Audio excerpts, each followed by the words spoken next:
Čaute ľudia, vítam vás u nového videa a dneska si ideme zhrnúť veľmi dôležité fakty o Čremošňanskom tuneli. Dokopy ich tu bude asi 30.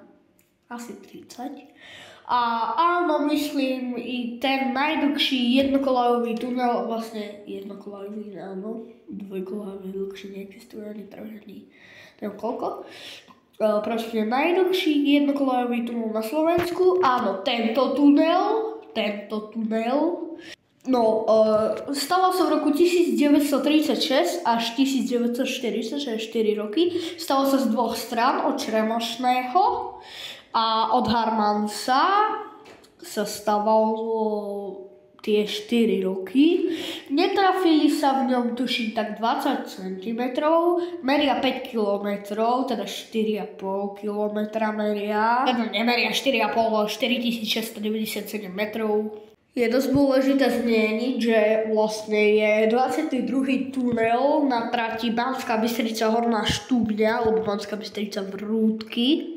Ale má číslo 14 a to kvôli tomu, že vlastne v pôvodnom pláne tých tunelov malo byť 14, ale nakoniec ich je 22 a to napríklad kvôli tunelov 4A, B, C a D, lebo oni tam pôvodne nemali byť, ale mali tam byť iba hlboké zárezy, ale nakoniec hornina bola taká tvrdá, že tam dali proste radšej tunele 4 a je tam dosť pekný pohľad, keď tam príde taký fotograf, tak je tam fakt pekný pohľad, ako rýchlik taký vychádza z jedného tunela do druhého, napríklad Fatran alebo takýto.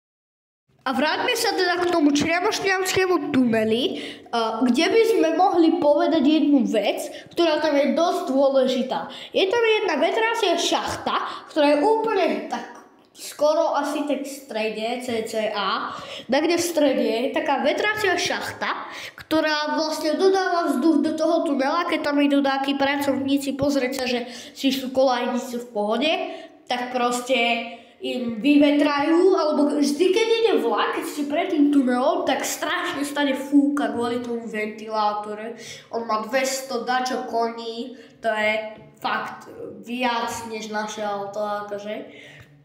No a tá vetracia šachta, dakedy tam mali 24-hodinové služby, takí oni pajkovia, ujkovia, no a teraz sa to vlastne cez počítač otvára.